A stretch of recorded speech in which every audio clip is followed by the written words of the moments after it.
CNN, BBC, France, 24. I'm watching you all. I'm recording every lie. I'm archiving every distortion. I am Ibrahim Traore, and today I'm pulling off your masks.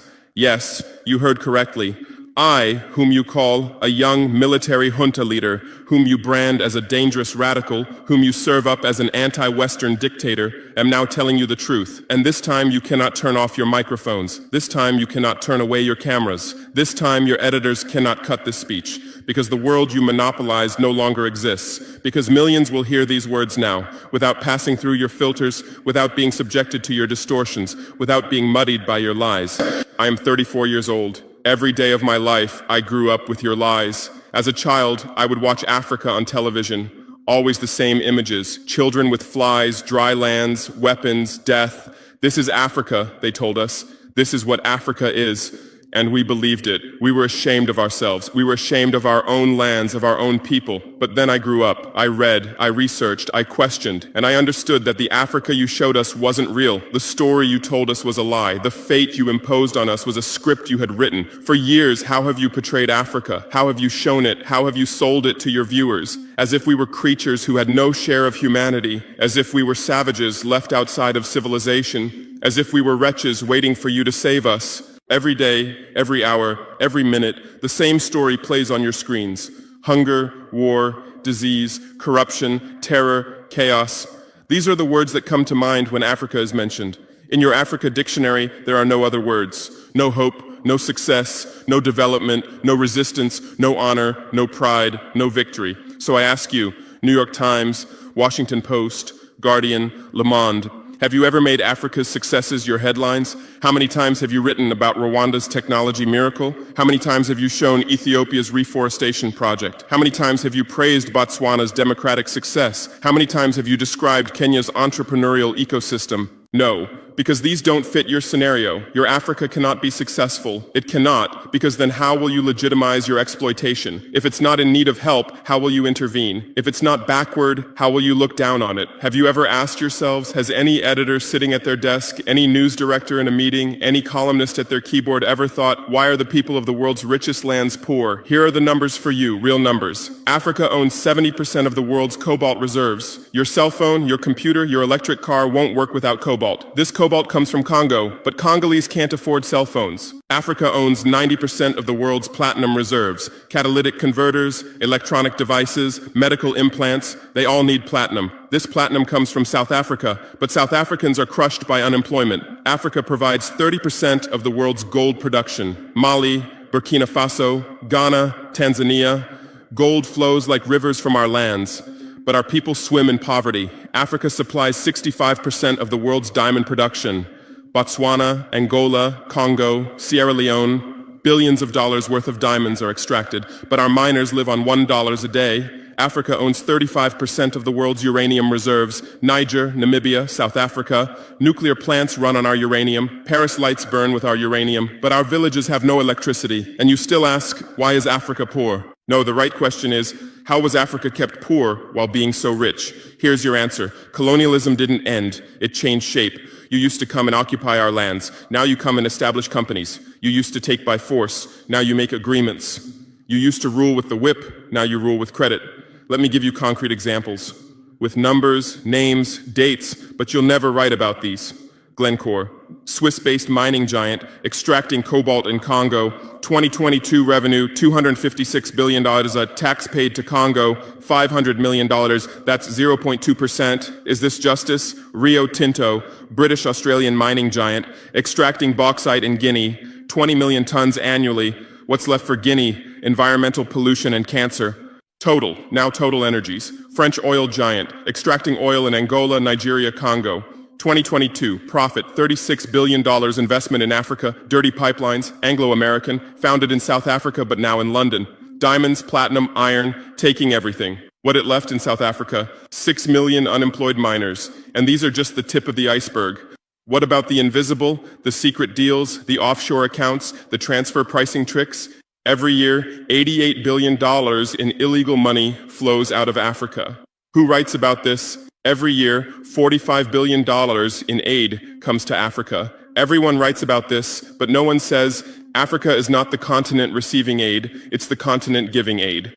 While you zoom your cameras on swollen bellies, there is a huge system working silently in the background. Every day, tons of gold, diamonds, cobalt, uranium, oil leave our land. But how? Here is the system. Step 1, create corruption, bribe our leaders, open offshore accounts, promise them a life of luxury, send their children to your schools. Step 2, make deals, get 50-year, 99-year concessions, ask for tax exemptions, be exempt from environmental rules, ignore labor rights. Step 3, control the infrastructure. Take over ports, airports, railways, but only from the mine to the harbor. Don't build roads to the villages. Don't bring electricity to schools. Step 4, provide security. Set up private security companies. Arm them. Declare protesting. Step 5, silence the media.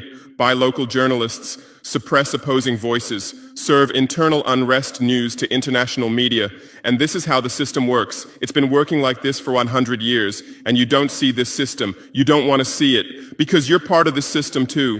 Who are the biggest advertisers of New York Times, CNN, BBC, oil companies, mining companies, arms companies, pharmaceutical cartels, the companies that exploit Africa? You live on their money, you defend their interests, and what I'm about to tell you might cost me my life, but it's no longer time to be silent. France's system in Africa is the CFA franc. 14 African countries still use French colonial currency. 50% of these countries' central bank reserves sit in the French treasury. France applies negative interest to this money, so we pay France to use our own money. Through this system, France transfers $500 billion worth of resources from Africa every year. Does anyone write about this? No. But when France gives Africa 10 billion euros in aid, it makes headlines. Britain's system is more sophisticated. London is the world's money laundering center. City of London, offshore paradise. Every penny stolen from Africa passes through London. Jersey, Guernsey, Cayman Islands, Virgin Islands, all under British control. Africa's wealth hides there. America's system is AFRICOM, Africa Command, 46 military bases on the continent. Official purpose, security. Real purpose, resource control. Drones in our airspace every day, listening devices everywhere.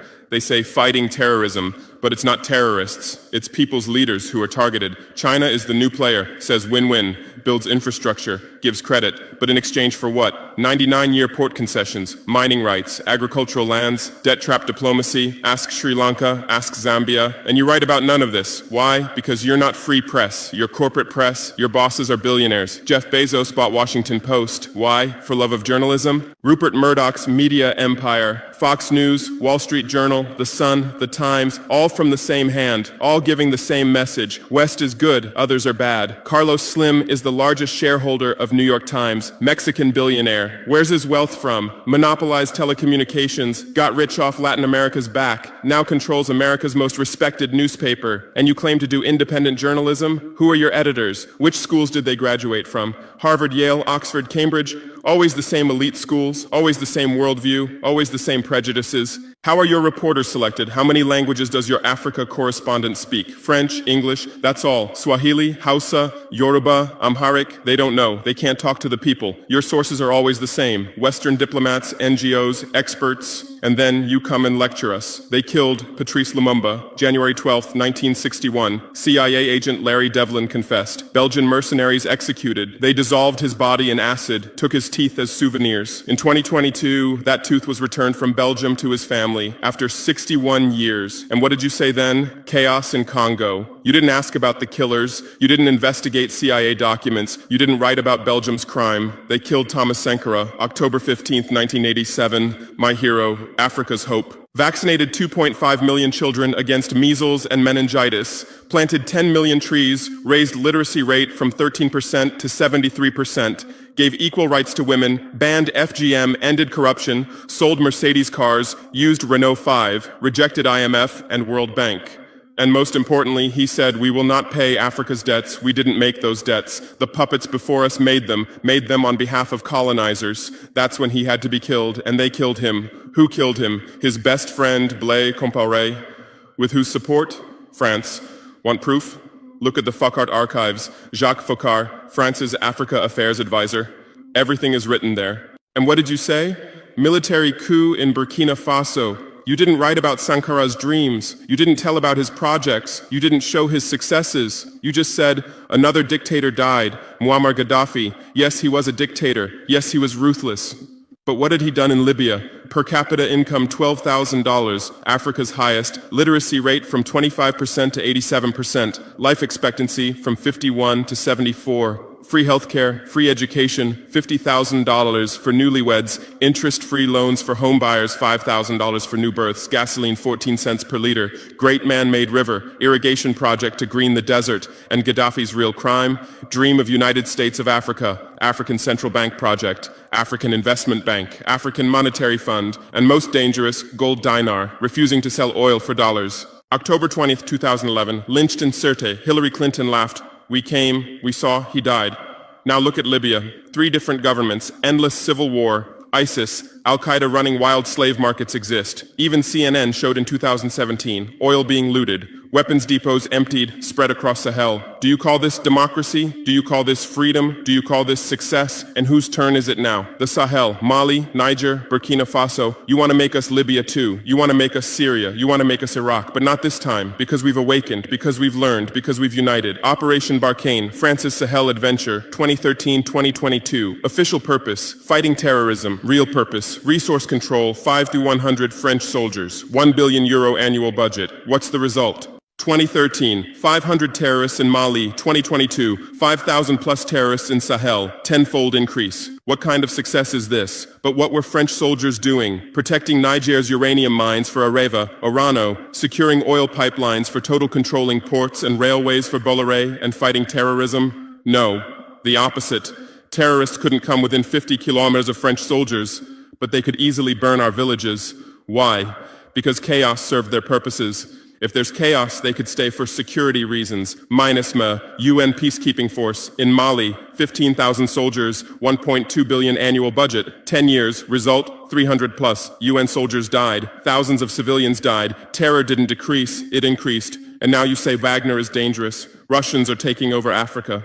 Wagner came, 1,000 soldiers. What happened in 6 months? Terrorists fled, villages are safe, mines are working, people are at peace. What's the difference? Wagner is an ally we invited. France is an occupier who came by force. Wagner follows the agreement. France blackmails, Wagner brings results. France produces excuses, but you don't write the truth. You say Russian mercenaries. Well, what is French Légion étrangère? Aren't they mercenaries? What is American Blackwater Academy? What is British G4S? What is Israeli Black Cube? They are security companies. Wagner is a threat. Why? Because Wagner isn't yours. And the terrorism issue? Who created this terror? Who founded Al-Qaeda?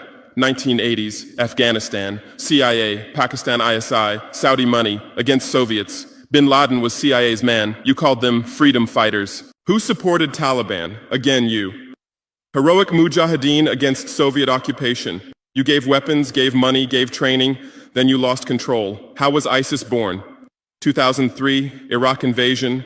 You toppled Saddam. You disbanded the army. You banned Ba'ath Party. You tortured in Abu Ghraib, and those people became ISIS.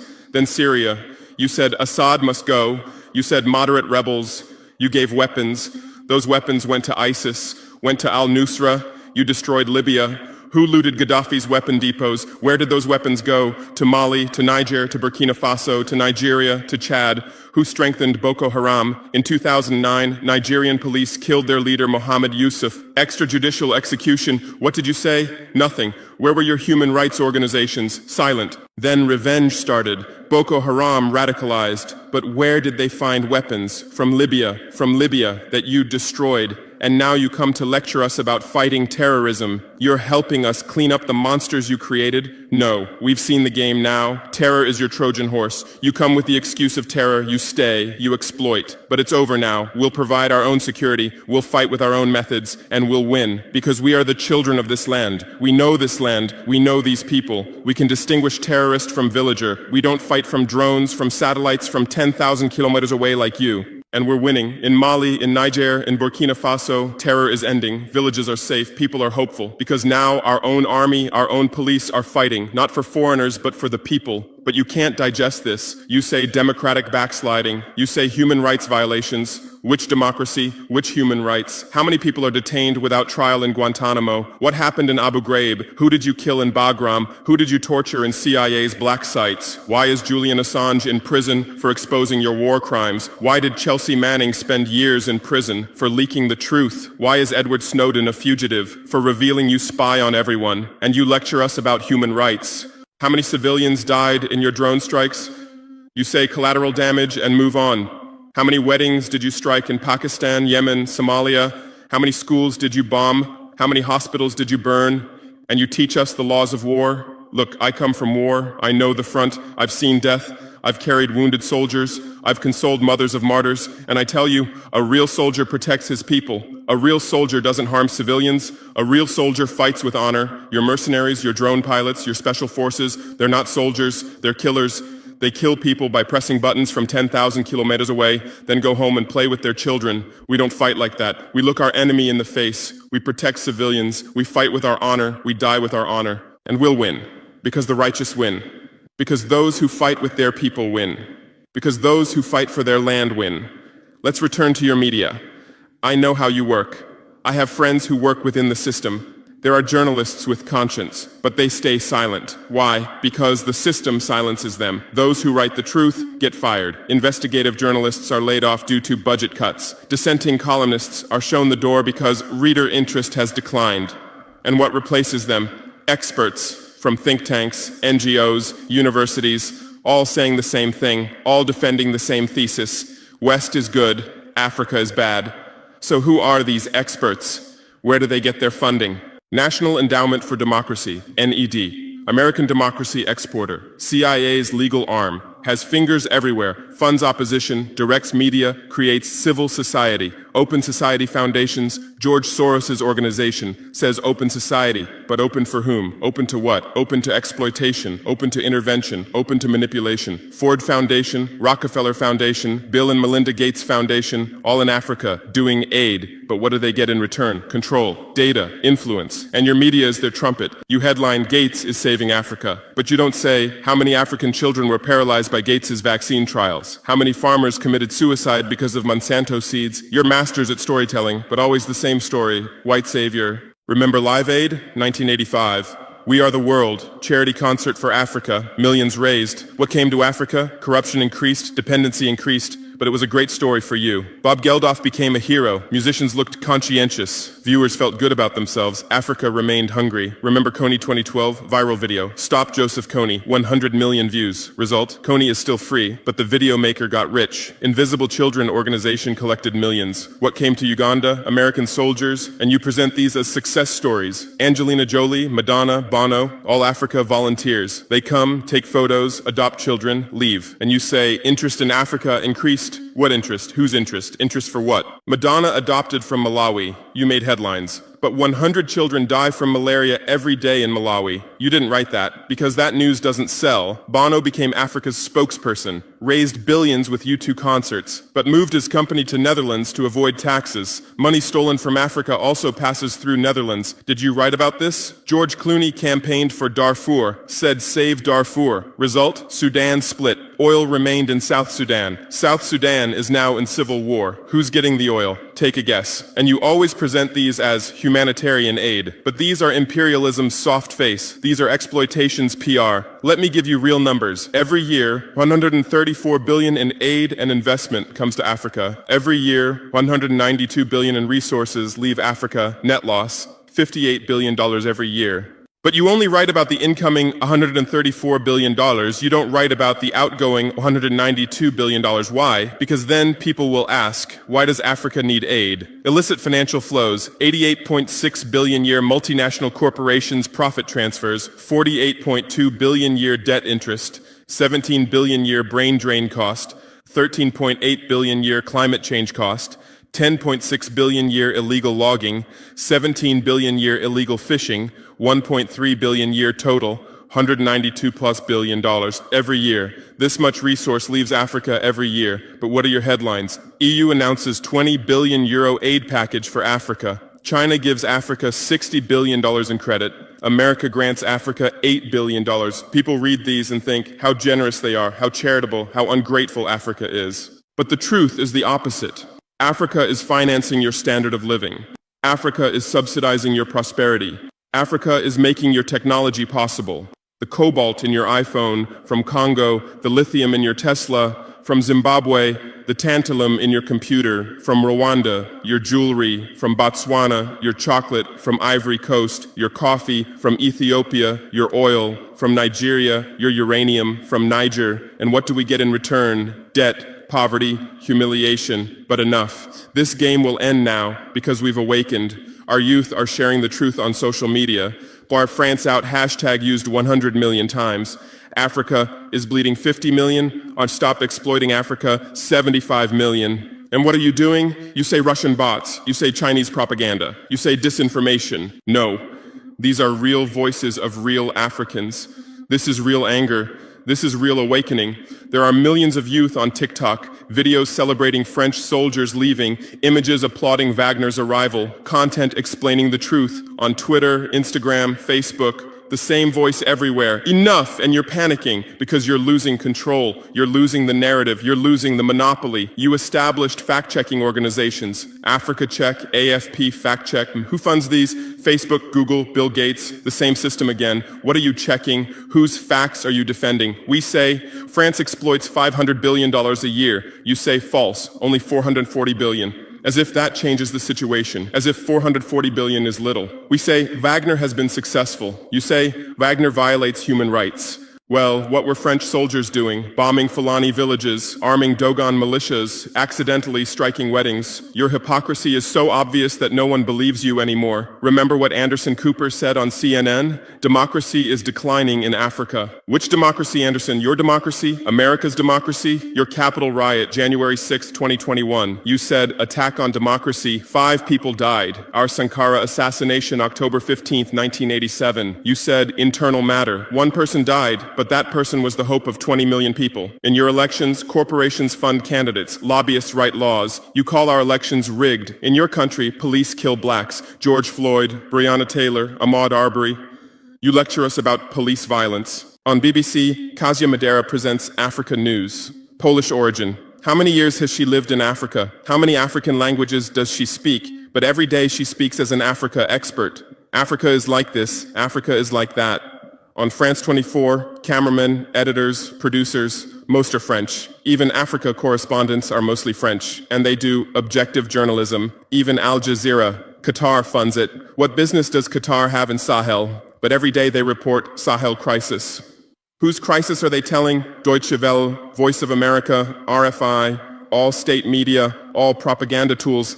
But they play the role of independent media, and our local media, most are sold out. Most are cowards, most are dependent. Lepay's newspaper in Burkina Faso, who's the editor? Where did he get his education? Where does he get his funding? Who are his advertisers? We know the answers, all tied to the same system, all serving the same master. But a new generation is coming. Bloggers, YouTubers, podcasters, they have no masters, they have no fears. James Coco, Natalie Yam, Kemi Seba, they have millions of followers. They tell the truth, they expose the system, and you label them as extremists. You try to shut down their Twitter, you restrict their YouTube, but in vain. Truth cannot be stopped. You close 1 channel, 10 open. You silence 1 voice, 1,000 rise. Here's my final message to you. Your lies are ending. Your empire is collapsing. Your monopoly is breaking. And what's replacing it? Truth, justice, freedom. Africa is no longer your story. Africa is writing its own story, filming with its own camera, telling in its own language. And in this story, you're not heroes, not saviors, not benefactors. In this story, you're the guilty ones, colonizers, liars, thieves. But you still have a chance. You can still change. You can still stand on the right side. There are journalists with conscience among you. I know. I recognize them. We talk. I call out to them. Gather your courage. Write the truth. Rebel against the system. You might get fired. You might become unemployed. You might be threatened. But you'll be on the right side of history. You'll look at your children's faces without shame. Your conscience will sleep peacefully. And Africa won't forget you. Africa remembers its friends and its enemies. Be like Edward Snowden, be like Julian Assange, be like Daniel Ellsberg, stand with the truth, or continue with your lies, continue with your blindness, continue with your complicity, but know that your end is coming. Your viewers are decreasing, your credibility is eroding, your power is depleting. The new generation doesn't believe you, the new generation doesn't listen to you, the new generation rejects you, and that new generation in Africa is 600 million people, 60% under 25 years old, educated, connected, angry. They are my army, they are my weapon, they are my victory, and with them we're building a new world, a world without lies, without exploitation, without humiliation. In this world, Africa will be free, Africa will be strong, Africa will be a leader. And you'll remain just as a bad memory, a shameful footnote, a cautionary example. Future generations will read in history books. At the beginning of the 21st century, there were some media organizations. They lied, they served exploitation, then Africa awakened and they disappeared. That's your end. Inevitable, unchangeable, certain. I am Ibrahim Traore, not Burkina Faso's leader, but its servant, not Africa's dictator, but its child, and not your nightmare, but your mirror. Look well at this mirror. See yourself, see your lies, your hypocrisy, your crimes, and prepare, because Judgment Day is coming. Africa is awakening. The world is changing. Justice is manifesting. And you'll just watch. You won't be able to do anything else. Because history is on the side of the people. Truth is on the side of the oppressed. God is on the side of those who persevere. And we persevered. We persevered for 500 years. Now it's time for victory. Your lies are finished. Your masks have fallen. Your game has ended. Africa is free. Africa is strong. Africa is victorious forever.